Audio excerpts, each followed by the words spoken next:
Bismillahirrohmanirrohim. Assalamualaikum warahmatullahi wabarakatuh.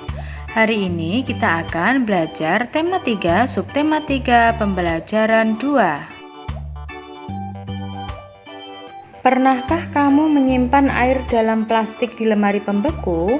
Apa yang akan terjadi dalam beberapa jam? Tentunya air akan berubah menjadi es, bukan? Meskipun kamu membuka ikatan plastik itu, ternyata es tidak akan tumpah. Mengapa demikian? Hal itu terjadi karena wujud air berubah dari cair menjadi padat.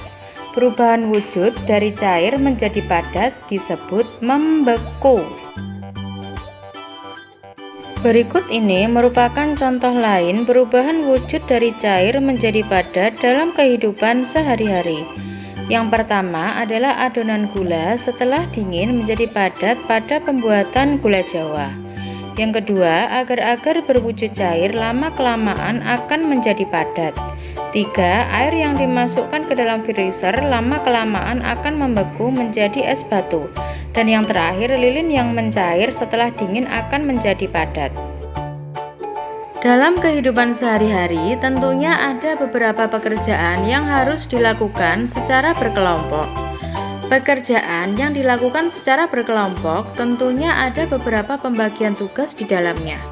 Karena jika dikerjakan sendiri akan terasa sulit. Begitu juga di sekolah. Siswa di sekolah ada peran masing-masing. Contohnya di SD Nusantara tempat Siti dan teman-temannya bersekolah. Ada guru yang mengajar sehari-hari di kelas, ada pula kepala sekolah yang memimpin sekolahan. Berikut ini merupakan peran-peran yang ada di sekolah.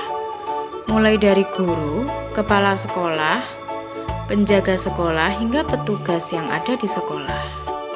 Mengapa perlu ada perbedaan peran di sekolah? Apa yang terjadi jika di sekolah hanya ada kepala sekolah? Bagaimana bila tanpa ada bagian lainnya? Perbedaan peran di sekolah sangat penting karena perbedaan peran di sekolah akan memudahkan dalam melaksanakan tugas masing-masing di sekolah. Jika hanya ada kepala sekolah saja, maka kegiatan belajar mengajar tidak bisa berjalan. Jika hanya ada guru saja, tentu tidak ada yang mengatur seluruh kegiatan di sekolah. Dengan adanya perbedaan peran, setiap orang memiliki peran yang sesuai dengan kemampuan mereka dan bisa saling melengkapi dengan peran yang lainnya. Bismillahirrohmanirrohim. Assalamualaikum warahmatullahi wabarakatuh. Hari ini kita akan belajar tema 3, subtema 3, pembelajaran 3. Kemana perginya air? Pernahkah kamu mencuci baju atau membantu ibu mencuci baju? Coba perhatikan apa yang terjadi saat baju basah dijemur di bawah terik matahari. Ternyata baju yang basah lama-kelamaan mengering. Mengapa hal ini dapat terjadi? Sebelumnya, kita akan melakukan sebuah percobaan. Lakukan percobaan di bawah ini. Siapkan alat dan bahannya. Pertama, 2 buah piring kecil, 2 air, 3 gelas ukur. Langkah pertama, isi 2 buah piring kecil dengan air. Tiap-tiap piring diisi air sebanyak 100 ml. 2. Letakkan 1 piring di bawah terik matahari. 1 piring lagi di dalam ruangan yang gelap, ruangan yang tidak terkena terik matahari. Yang ketiga, biarkan selama 3 jam. Yang terakhir, perhatikan air dari tiap-tiap piring. Gambar ini menunjukkan bahwa hasil ketika kedua piring dibiarkan selama 3 jam. Yang satu dibiarkan di bawah terik matahari, yang satu lagi dibiarkan di ruang gelap. Nah, yang di bawah sinar matahari ternyata airnya berkurang. Sedangkan piring yang ada di ruang gelap ternyata airnya tidak berkurang atau masih tetap. Mengapa hal ini terjadi? Nah, disinilah terjadi proses penguapan. Menguap merupakan peristiwa perubahan wujud. Wujud dari cair menjadi gas. Peristiwa ini disebabkan oleh pemanasan. Contoh peristiwa menguap adalah baju basah yang dijemur lama-kelamaan mengering.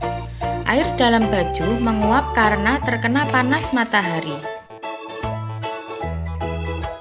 Kalian sudah mempelajari berbagai wujud benda. Nah, sekarang mari kita hubungkan kata yang tersedia dengan arti yang tepat di bawah ini. Membeku. Membeku merupakan perubahan wujud dari cair menjadi padat. Kemudian menguap. Menguap merupakan perubahan wujud dari cair menjadi gas. Yang terakhir yaitu mencair. Mencair merupakan perubahan wujud dari padat menjadi cair. Matahari membantu proses penguapan yang terjadi di muka bumi. Jika tidak dengan bantuan sinar matahari, baju yang dijemur sulit mengering. Matahari mempunyai peran yang penting bagi kehidupan manusia di bumi. Keindahan matahari mengilhami seniman untuk membuat gambar dekorasi. Gambar dekorasi yang bertema matahari. Ada beberapa motif matahari di sekitar kita. Lihatlah motif di bawah ini. Ikan asin merupakan contoh makanan yang diproses melalui pengeringan. Dalam pengeringan, ikan dijemur di bawah terik matahari. Mengapa? Agar kandungan airnya menguap, ikan pun menjadi kering. Untuk tugas kali ini, kalian menggambar motif matahari. Kalian bebas menentukan motif mana yang ingin kalian gambar seperti pada contoh, dengan komposisi warna yang indah. Kemudian kalian mengerjakan soal matematika halaman 150 sampai 151. Sampai di sini dulu materi kali ini. Semoga bermanfaat. Terima kasih. Assalamualaikum warahmatullahi wabarakatuh.